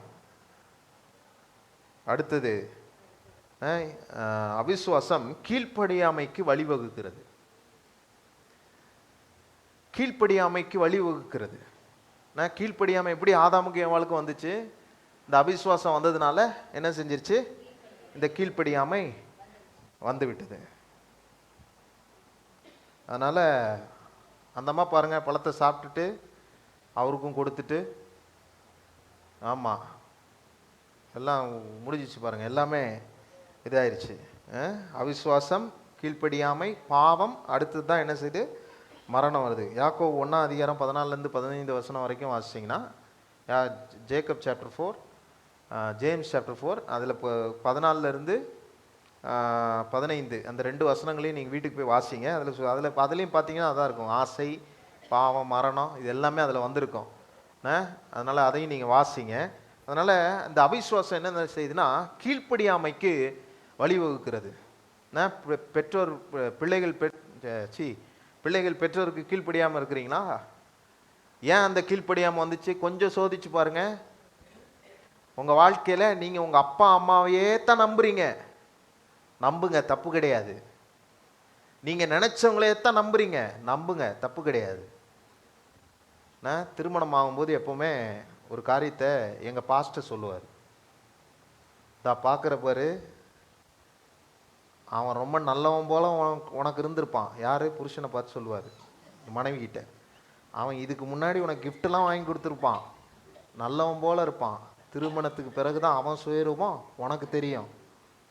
அவங்கள பார்த்து சொல்லுவாங்க, இவன் நல்லவ, அவ நீ நல்லவ, இவன் நல்லவ போல உனக்கு காமிச்சிருப்பா. நல்லா பேசும்போது சொல்லுங்க, ஆமாங்க, நீ சொல்லு, இல்லை நீ சொல், இப்படிலாம் பேசியிருப்பா. ஆனால் கல்யாணத்துக்கு அப்புறம் தான் அவளுடைய உண்மையான சுயரூபம் தெரியும். அதனால் நான் அவரை நம்பினேன், நீ அவரை நம்பின அப்படின்னு கையை பிடிச்சி கொடுக்காம, நீங்கள் 2 பேரும் சேர்ந்து என் வாழ்க்கையை கர்த்தரை நம்பி நான் துவங்குகிறேன் என்பதை ஆரம்பிங்கன்னு சொன்னார். அப்படின்னா என்ன? இன்னைக்கு கல்யாணம் ஆனவங்களும் சரி, பிள்ளைங்களும் சரி, கல்யாணம் ஆகாத பிள்ளைங்களும் சரி, கீழ்ப்படுகிறது இல்லை. ஏன் கீழ்ப்படுகிறது இல்லைன்னா, இது நடக்குமா, இது நடக்காதா, இவங்க செய்வாங்களா, இவங்க பண்ண மாட்டாங்களா அப்படின்ற சில காரியங்கள் இருக்கு. இல்லை இல்லை, அதை நம்ப தேவையில்லை. என்னை தாயின் கருவிலே தெரிந்து கொண்ட ஆண்டவர் என் கூட இருக்கிறான்றத நம்புங்க. அவர் நடத்துவார். வேற யார் நடத்திட போறா? அவரை விட யாராவது நடத்த முடியுமா? அவர் நடத்துவார். அந்த நம்பிக்கை நம்முடைய வாழ்க்கை. இந்த இந்த இந்த கீழ்ப்படியாமை தான் இந்த அவிசுவாசத்துக்கு. அவிசுவாசம் என்ன பண்ணுதுன்னா, இந்த கீழ்ப்படியாமையை கடைசியில் கொண்டு வந்து விட்டுருது. அதனால அவரை நம்பணும், அவரை விசுவாசிக்கணும். என்ன, அவ்வளோதான். இப்போ அடுத்த காரியம், ஃபஸ்ட்டு என்ன சொன்னேன், இந்த விசுவாசம் எப்படி உள்ள, அவிசுவாசம் எப்படி உள்ளே வருதுன்றத இப்போ நம்ம வந்து பார்த்துட்டோம். அடுத்தது வந்து அவிசுவாசத்தினுடைய விளைவுகளை நம்ம பார்க்க போகிறோம். அதே ஆதியாமத்தில், ஆதியாமம் 3ஆம் அதிகாரம் 8ஆம் வசனம். ஆ ஆ ஆ ஆ ஆ ஆ தோட்டத்தின் விருட்சங்களுக்குள்ளே உலகி கொண்டார்கள். எங்க விட்டு? ஆண்டவருடைய சந்நிதியை விட்டு. ஏசப்பா என்ன, ஆண்டவர் என்ன பண்ணாரு, ஆதாமுக்கும் ஏவாளுக்கும் அவர் என்ன பண்ணார்னா, அவங்க கூட வந்து எப்போவுமே ஒரு ஃபெலோஷிப் வைக்கிறவராக இருந்தார். சாயங்காலம் குளிர்ச்சியான வேலையில் ஆண்டவர் வந்து ஆதாம்கிட்டையும் ஏவாளையும், ஆதாம் எப்படி இருக்கப்பா, நல்லா இருக்கியா, சாப்பிட்டியாப்பா, நல்லா எல்லாம் உனக்கு எல்லாம் நல்லா இருந்துச்சா, உள்ளே ஏதாவது பிரச்சனையா உனக்கு சொல்லுப்பான்னு பேசுகிறவங்களா என்ன செஞ்சாங்க, இருந்தாங்க. அப்படி இருந்துகிட்டு இருக்கும்போது அந்த ஃபெலோஷிப் எப்படி கட்டாச்சுன்னா, இதனால தான் கட்டாச்சு. அந்த ஐக்கியம், இந்த இந்த அவிசுவாசத்தினுடைய விளைவுகள் என்னாச்சு, அந்த ஐக்கியத்தை துண்டிச்சிருச்சு. இன்னைக்கு அவிசுவாசமாக பேசிக்கிட்டே இருக்கிறீங்களா, அவிசுவாசமாகவே நடந்து கொண்டு இருக்கிறீர்களா, இது உங்கள் வாழ்க்கைக்குள்ளே வந்துச்சுன்னா, ஆண்டவருடைய அந்த ஃபெலோஷிப்பை, அந்த ஐக்கியத்தை, அவரோடு வைத்திருக்கிற உறவுகளை நமக்கு என்ன செஞ்சிடும், விலக்கிவிடும். ஆதாமும் ஏவாளும் என்ன செய்கிறாங்க, அவங்க என்ன செஞ்சாங்க, போய் ஒளிஞ்சுக்கிட்டாங்க. அப்படின்னா என்ன, ஆண்டவரை பார்க்க முடியல, அவரு கூட பேச முடியல. அவிசுவாசம் வந்துருச்சுன்னா அதனுடைய விளைவு என்ன, நாம் ஒளிந்து கொள்ளுகிறவர்களாகி விடுவோம். அவர்கிட்ட அவரை பார்க்க முடியாது, அவர்கிட்ட பேச முடியாது. நம்ம இப்படி சொல்லிட்டோமே, நம்ம இப்படி செஞ்சிட்டோமேன்ற அந்த குற்ற மனசாட்சியோட இருப்பீர்கள். அவர்கிட்ட என்ன பேசுறதுன்னு தெரியாது. அவர் அன்னைக்கு நேரடியாக வந்தார் தோட்டத்தில் இருக்கும்போது. அதுக்கப்புறம் அவங்க அந்த காரியத்தை இழந்து விடுகிறவர்களாய் ஆகிவிட்டார்கள். இன்னைக்கு குடும்பத்துக்குள்ள இயேசு இல்லையா, வரமாட்டாரா? காரணம் என்ன? அவிசுவாசத்தினுடைய விளைவுகள். அவிசுவாசமாய் பேசினதுனாலே, அவிசுவாசமாய் சில காரியங்களை நாம் செய்ததுனாலே, விசுவாசம் இல்லாமல் நாம் செய்ததுனாலே ஆண்டவருக்கும் நமக்கும் இருக்கிற அந்த உறவு, அந்த ரிலேஷன்ஷிப் நம்முடைய குடும்பத்தை விட்டு விலகிவிட்டது. குடும்பமே ஐக்கியமாக இல்லை. குடும்பம் ஐக்கியமாக இருந்தால்தான் இயேசு இறங்கி வருவார். வேதம் என்ன சொல்லுகிறது, 2-3 பேர் என் நாமத்தினாலே கூடுகிற இடத்திலே நான் இறங்கி வருவேன். அங்கே இருப்பார். 2-3 பேர் கூடுறதே இல்லையே. ஏன்னா அவிசுவாசம், வார்த்தைகள், சண்டைகள், சமாதானமின்மை, இது எல்லாத்துக்கும் காரணம் அந்த அவிசுவாசமான பேச்சு தான். ஆனால் இன்னைக்கு நம்ம ஆண்டவர்கிட்ட ஒப்பு கொடுக்க போகிறோம். ரெண்டாவது காரியம், இந்த அவிசுவாசத்தினால இருக்கிற விளைவுகள், வெட்கம் வந்தது. ஆதியாகமம் சாப்டர் 3 3ஆம் அதிகாரம் 7ஆம் வசனத்தில், பாவத்துக்கு முன்பு அவர்கள் நிர்வாணியாக இருந்தேன் என்பது தெரியவில்லை, வெட்கம் இல்லை. ஆனால் பாவம் செஞ்ச பிறகு தான் நிர்வாணிகள் என்பதை அறிந்து. அப்படின்னா என்ன, இந்த அவிசுவாசம் உள்ள வந்தோடனே அவங்க வாழ்க்கையில் அதனுடைய விளைவுகள் என்னாச்சு, அவங்க வாழ்க்கைக்குள் வெட்கம் உடுத்து வைக்கப்பட்டது. வெட்கம் வந்துருச்சு, தெரிந்து விட்டது. இன்னைக்கு அநேகருடைய வாழ்க்கையில் வெட்கத்தோடு இருக்கிறோமா, வெளியே தலை காட்ட முடியவில்லை என்று இருக்கிறோமா? இல்லை இன்னைக்கு ஆண்டவர்கிட்ட ஒப்புரவாகும். பாவத்திற்கு பின் என்ன ஆயிடுச்சு? அங்கே வெட்கம்தான் வந்துச்சு. அவிசுவாசம்தான் முதலாவது, அடுத்தது கீழ்ப்படியாமல், அடுத்தது பாவம். பாவத்துக்கு பின் அவர்களுக்குள்ளே வெட்கம் நுழைந்து விட்டது. மூன்றாவது காரியம், அவர்களுக்குள்ளே பயம் வந்தது. 3ஆம் அதிகாரம், ஆதியாகமம் 3ஆம் அதிகாரம் 10ஆம் வசனத்தில் என்ன சொல்கிறான்?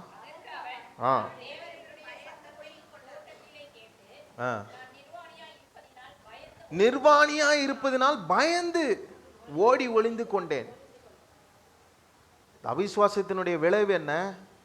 பயம். இன்னைக்கு மனுஷனுடைய வாழ்க்கையில பயம். இங்க யாராவது பயம் இல்லாம இருக்கிறீங்களான்னு நான் கேட்க மாட்டேன். எல்லாருடைய வாழ்க்கையில என்ன செய்யுது? பயம் இருக்கு. அது எதனால வருது? அந்த அவிசுவாசத்தினுடைய விளைவுகள் தான். இன்னைக்கு எதுக்கு எடுத்தாலும் பயம். பிள்ளைகளை குறித்து பயம், கணவனை குறித்து பயம், இது என்ன ஆகுமோ ஏதாகுமோ என்ற பயம். இல்லை, அந்த பயம் வேணாம். ஆண்டவர் என்ன சொல்லியிருக்கிறாரு? பயப்படாதே. ஏன் சொல்லியிருக்கிறாரு? ஏன்னா அந்த வார்த்தையை நம்ம என்ன செய்யறது? நம்புறதில்ல. அவர் சொல்லுவார் பயப்படாதேன்னு, அப்படி நினைக்கிறது இல்லை. அவிசுவாசம் உங்கள் வாழ்க்கைக்குள்ள ஆண்டவருடைய வார்த்தையை நம்பாமல் இருக்கும்போது வருகிறது பாருங்க, பயம் உடனே வந்துடும். அவன் என்ன செய்யறான்? பயந்து போய் அங்கே ஒளிந்து கொள்ளுகிறான். தேவனுடைய பிள்ளைகள் எப்படிப்பட்டவர்களாக இருக்கணும்? நாம் பயத்திலே வாழ தேவன் விரும்புவதில்லை. பயத்தை கொடுக்கிறவன் பிசாசு, ஜெயத்தை கொடுக்கிறவர் ஆண்டவர். எப்படிமா உங்களுக்கு தெரியும்? போன சீரிஸ்ல கேட்டீங்களா? பயத்தை கொடுக்கிறவன் பிசாசு. பயத்தை கொடுப்பான், எல்லாத்தையும் கொடுப்பான். இப்படி பண்ணியே, இப்படி செஞ்சியே, பலவிதமான பயங்கள். என்ன ஆகும் ஏதாகும்?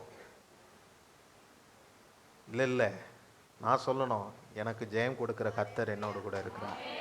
அவர் என்னை நடத்துவார், அவர் என்னை மேற்கொள்ள செய்வார், எனக்கு உதவியாக இருப்பார் என்ற அந்த தைரியம் உங்களுக்குள்ள வரணும். என்ன ஆயிருமோ ஏதாயிருமோ, உடம்புல ஒன்று வந்துருச்சுன்னா, அந்த மனைவிகளை விடுங்க, கணவர் பயப்படுவார் பாருங்க. ஒன்று வந்துடக்கூடாது.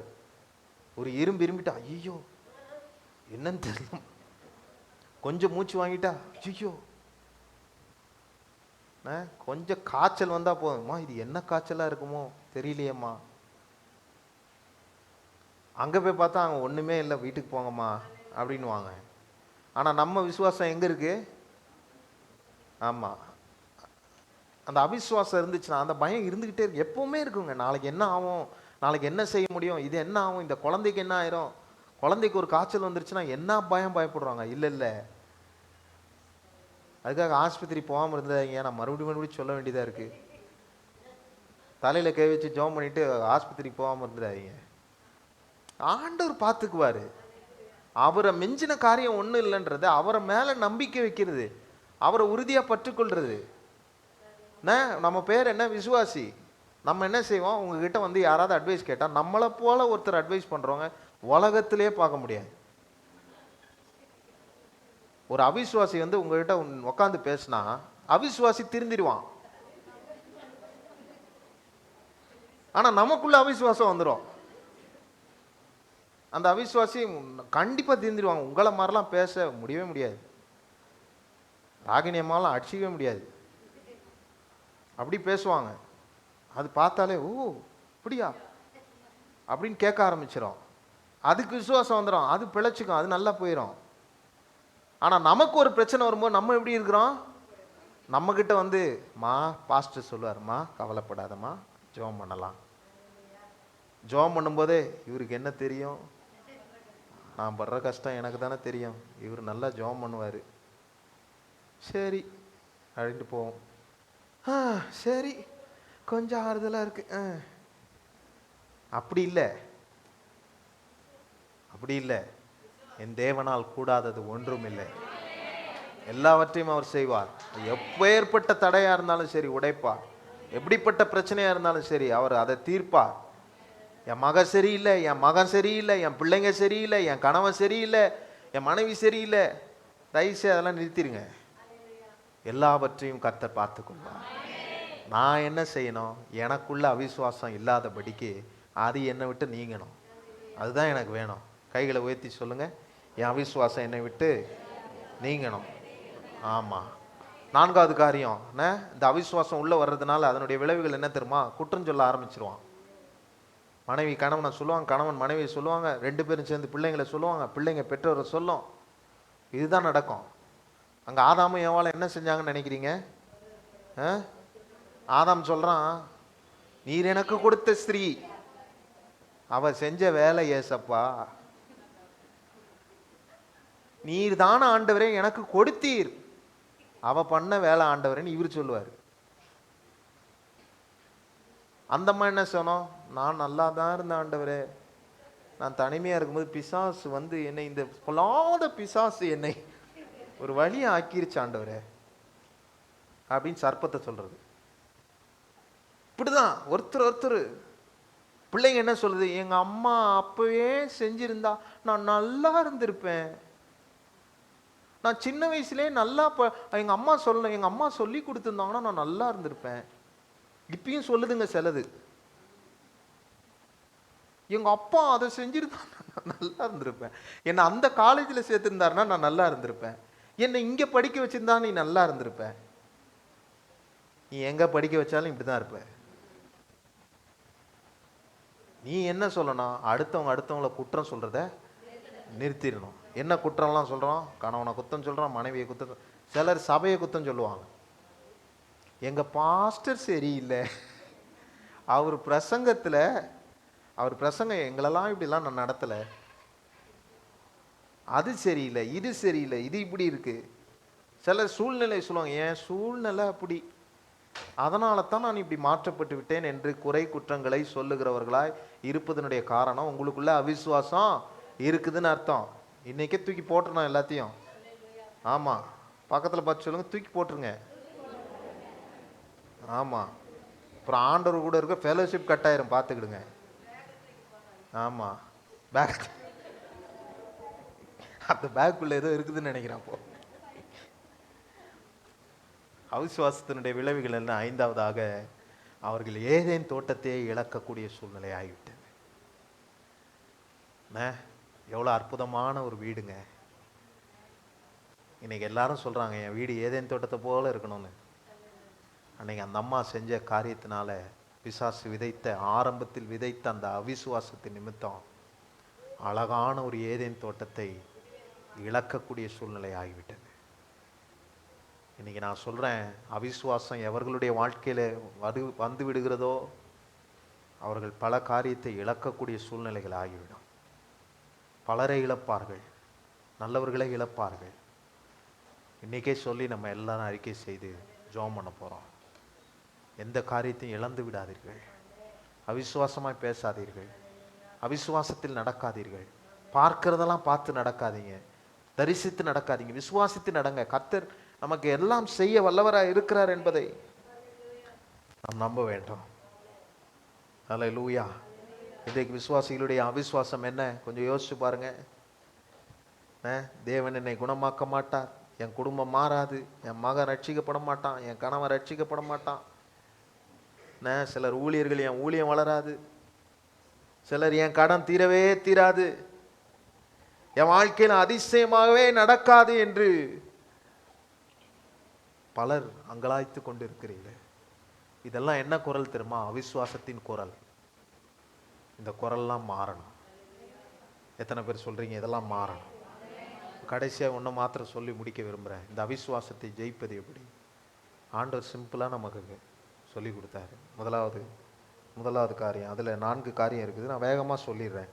ரோமர் 10ஆம் அதிகாரம் 17ஆம் வசனத்தில் சொல்லியிருக்குது, தேவனுடைய வார்த்தையினாலே நீங்கள் நிரம்பப்பட வேண்டும். முதலாவது. 2வது காரியம், தேவனுடைய வாக்குத்தத்தங்களை நினைவு கூறணும்.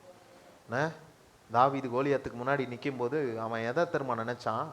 தாவீதனுடைய உயரத்தையும் அவன் ஹைட்டையோ எதையுமே பார்க்கல. அவன் நினைச்சது என் கூட இருக்கிற ஆண்டவர் வல்லமை உள்ளவர், அவர் செய்ய முடியும் என்பதை அவன் நினைச்சான். அந்த நினைவு கூறுதல் நமக்கு இருக்கணும். என் கூட இருக்கிறவர், இந்த உலகத்தை இருக்கிறவன் காட்டிலும் பெரியவராக என் கூட இருக்கிறார்ன்றத நினைவு கூற ஆண்டவர் விரும்புகிறார். மூன்றாவது காரியம், ஆண்டவர் நமக்கு செய்த அற்புதங்கள், சாட்சிகள், அதை நினைவு கூறணும். இஸ்ரவேல் ஜனங்கள் மறந்து போனார்கள். அவர்கள் நடத்தும் போது எத்தனை இடத்துல அவங்கள கூட்டு வந்தாங்க, மறந்துட்டாங்க. நம்ம எப்படி செய்யணும்? எனக்கு அற்புதம், இவ்வளோ அற்புதம் செஞ்சிருக்கிறாரு, இவ்வளோ வழியில் என்னை கூப்பிட்டு வந்திருக்கிறாரு, இவ்வளோ தூரம் நான் வந்துட்டேன் அப்படின்றத நம்ம நினைவு கூறுகிறவர்களாய் நாம் இருக்க வேண்டும். அல்லேலூயா. சாட்சிகள், அந்த சாட்சிகளை நினைவு கூற வேண்டும். 4வது காரியம், ஜெபியுங்கள். ஜெபம் என்பது ரொம்ப முக்கியங்க. மார்க் சுவிசேஷம் 9ஆம் அதிகாரம் 24ஆம் வசனத்தில் அவன் கேட்குறான் பாருங்க, ஆண்டவரே நான் விசுவாசிக்கிறேன். ஆனால் அவன் கேட்குற ஒரு வார்த்தை ரொம்ப சூப்பராக இருந்துச்சுங்க. நான் விசுவாசிக்கிறேன், ஆனால் என் அவிசுவாசம் நீங்கும்படி உதவி செய்யும். நான் விசுவாசிக்கிறேன், ஆனால் என் அவிசுவாசம் என்ன விட்டு நீங்கும்படி உதவி செய்யும் என்று கண்ணீரோடு சத்தமிட்டு சொன்னான். நான் விசுவாசிக்கிறேன், நான் நம்புறேன், ஆனால் எனக்குள்ள இந்த அவிசுவாசம்லாம் இருக்குது, அது என்னை விட்டு நீங்கும்படி செய்யும். இன்னைக்கு நம்ம ஜெபம் அப்படிதாங்க இருக்கணும். நம்ம நம்புறான் ஆண்டவரே, ஆனால் எனக்குள்ள இருக்கிற இந்த அவிசுவாசம். எத்தனை பேர் எழும்பி நின்று உண்மையா சொல்ல முடியும்? ஹல்லேலூயா. ஸ்தோத்திரம், ஸ்தோத்திரம். ஹல்லேலூயா. ஸ்தோத்திரம் ஆண்டவரே, ஸ்தோத்திரம். நன்றியோடு துதிக்கிறோம், நன்றியோடு துதிக்கிறோம். ஓ ஹல்லேலூயா. ஸ்தோத்திரம். அநேகருடைய இருதயத்தை இன்றைக்கு கர்த்தர் உடைக்கிறார். ஹல்லேலூயா. ஸ்தோத்திரம். இருதயத்தை கடினப்படுத்துகிற அந்தகார சத்ருவின் கிரியைகளை முறியடிக்கிறோம்.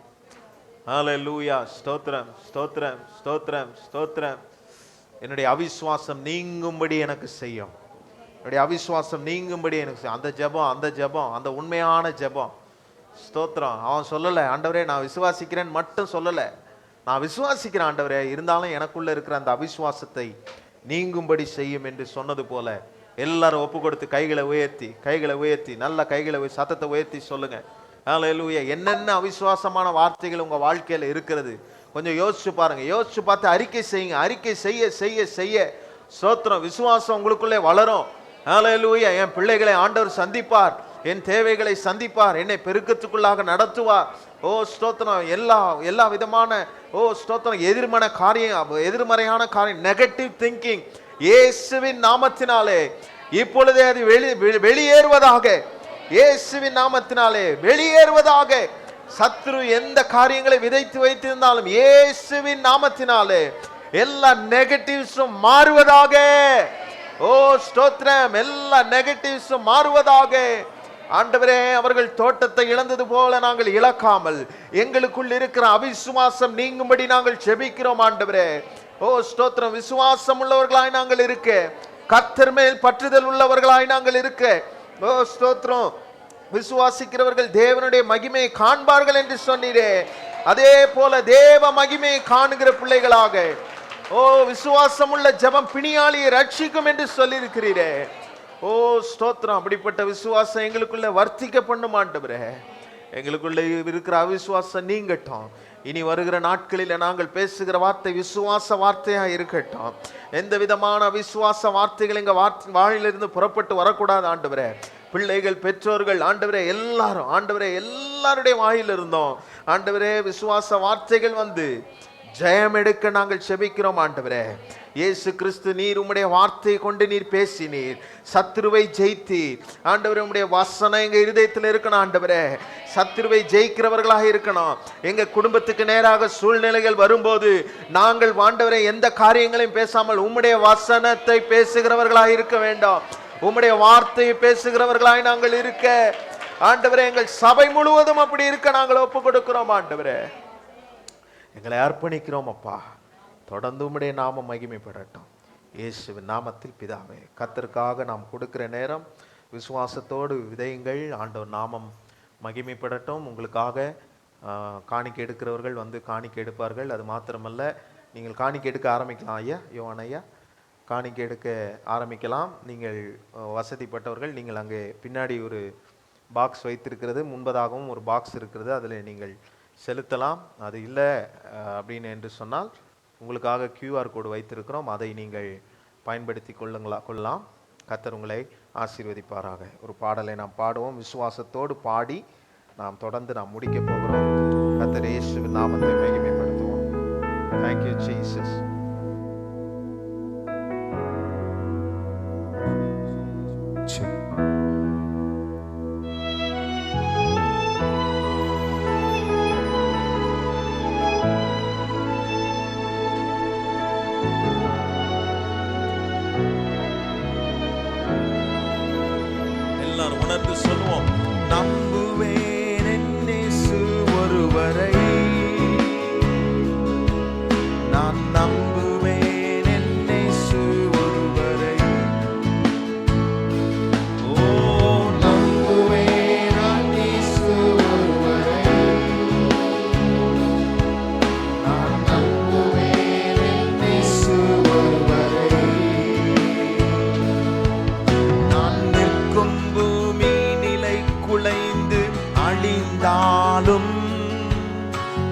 நம்பிக்கையின் அஸ்திவாரம் அசைந்தாலும் நான் நிற்கும் பூமி குலைந்து அழிந்தாலும் என் நம்பிக்கையின் அஸ்திவாரம் அசைந்தாலும் நான் நம்புவதற்கு ஒன்றோ.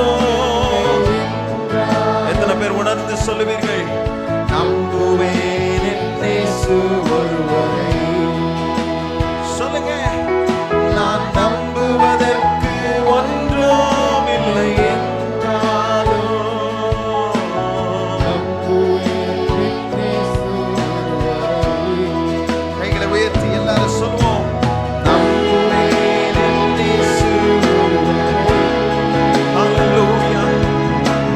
நம்புவேன் என் இயேசு ஒருவரை.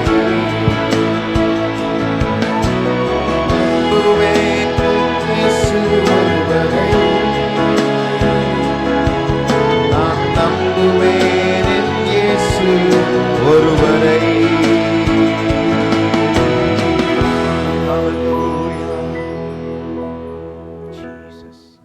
உம்முடைய வார்த்தைக்காய் ஸ்தோத்திரம்.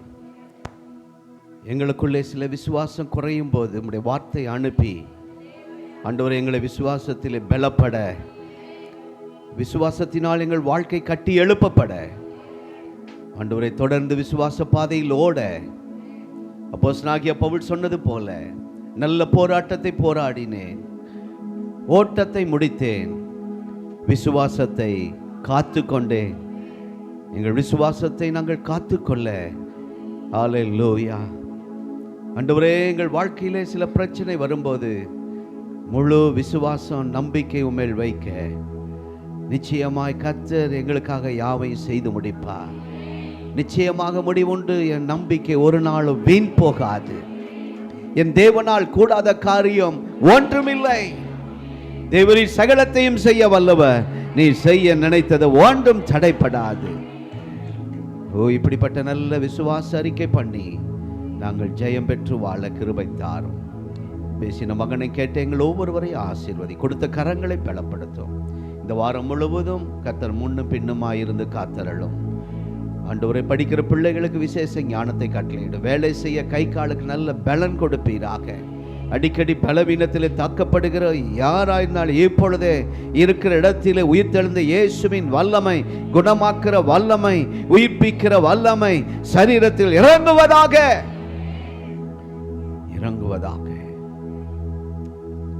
கரத்தில் எங்களை தாழ்த்தி அர்ப்பணிக்கிறோம். மீட்பர் இயேசுவின் இனிய நாமத்தில் பிதாவே. நம்முடைய கர்த்தராகிய இயேசு கிறிஸ்துவின் கிருபை, பிதாவாகிய தேவனுடைய அன்பு, பரிசுத்த ஆவியானுடைய ஐக்கியம் இந்த ஆராதனையில் கலந்து கொண்ட, செய்தி கேட்டு தங்களை அர்ப்பணித்த ஒவ்வொருவரோடும் இன்றும் என்றும் சதா காலமும் நிலைத்திருப்பதாக. ஆமென். God bless you. கர்த்தர் உங்களை ஆசீர்வதிப்பார். Praise God.